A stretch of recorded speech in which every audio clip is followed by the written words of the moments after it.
Hello dear students, बहुत बहुत स्वागत है आप सभी का हिमालय जॉब के ऑनलाइन लर्निंग प्लेटफॉर्म पर। आज मैं आप सभी के एक प्यारे से क्वेश्चंस का आंसर करने वाला हूं, जो रहता है कि सर एग्जाम के बाद में हमें क्या करना है, किस तरह से हमारा एडमिशन होगा, किस तरह से हमें ड्रीम कॉलेज मिलेगा। तो मेरी बातों को सभी ध्यान से सुनेंगे। जैसे ही आपका एग्जाम खत्म होता है, आपका एग्जाम खत्म होने के बाद में सबसे पहली चीज आपकी आंसर की आती है।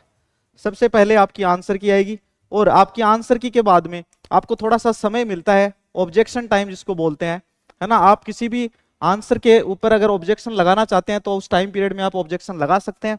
उसके बाद में आपकी फाइनल आंसर की आती है ऑब्जेक्शन लगाने के बाद में। उसके बाद में आपकी फाइनल आंसर की आती है और फाइनल आंसर की के जस्ट एक दो दिन बाद में ही आपका एनटीए जो है स्कोर कार्ड जारी कर देता है, आपका स्कोर कार्ड आ जाता है। तो आपकी जो मेहनत का फल होता है वह जारी हो गया।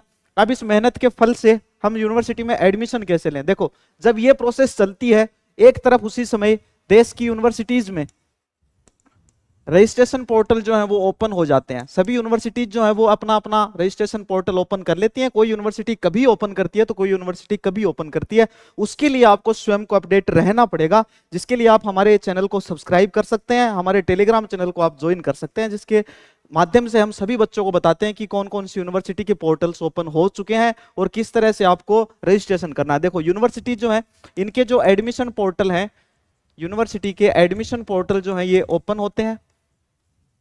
सभी यूनिवर्सिटीज के अलग अलग पोर्टल होते हैं, सभी के पोर्टल अलग से ओपन होते हैं, सभी पे आपको अलग अलग अलग तरीके से रजिस्ट्रेशन करना होता है ना। सेपरेट रजिस्ट्रेशन आपको करना होता है हर एक यूनिवर्सिटी के लिए। तो जैसे जैसे पोर्टल्स ओपन होंगे वैसे वैसे आप अपना रजिस्ट्रेशन करोगे। रजिस्ट्रेशन करते वक्त आपको कुछ जनरल डिटेल्स अपनी देनी होती हैं, खुद का नाम, माता का नाम, पिता का नाम, आपकी डीओबी वगैरह, कुछ डॉक्यूमेंट, फोटो, सिग्नेचर भी आपको अपलोड करने पड़ सकते हैं। उसके बाद आपको क्या करना होता है, आपको अपना कोर्स जो है वह चूज करना है। जैसे कि आपको एडमिशन लेना है बीएचयू में, और बीएचयू में बीए एलएलबी के कोर्स में आपको एडमिशन लेना है, तो आप इसमें चूज करोगे कि कोर्स कौन सा है ना। बीएचयू का पोर्टल है, आपने बीएचयू के पोर्टल पे रजिस्ट्रेशन कर लिया। अब आपको वहां चूज करना है कि आपको कौन सा कोर्स लेना है। आप कोर्स चूज कर लेंगे। कोर्स चूज करने के बाद में आप कैंपस चूज कर लेंगे, है ना। अपनी प्रेफरेंसेस देंगे कि ये कैंपस है, ये कैंपस है, तो पहले प्रेफरेंस ये है, उसके बाद ये।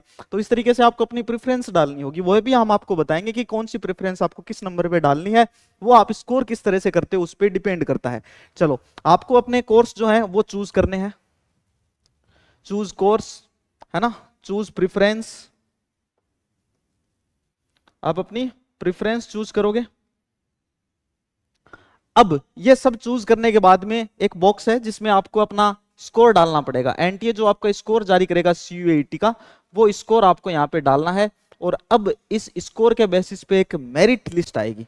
इस स्कोर के बेसिस पे क्या आएगी भाई, एक मेरिट लिस्ट आएगी,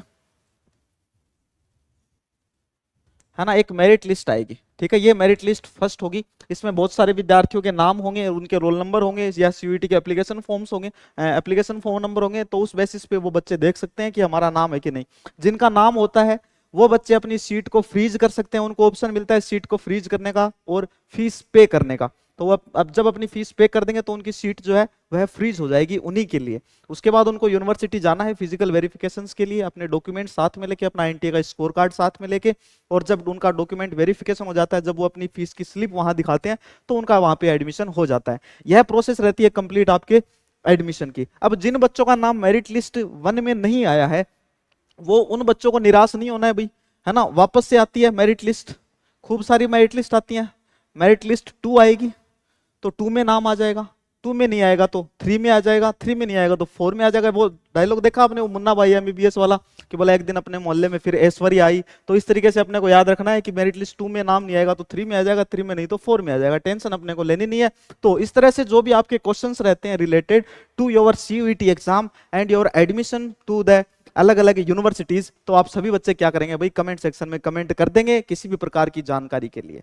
तो जल्दी ही मिलते हैं नेक्स्ट वीडियो के साथ में, तब तक के लिए बाय, धन्यवाद।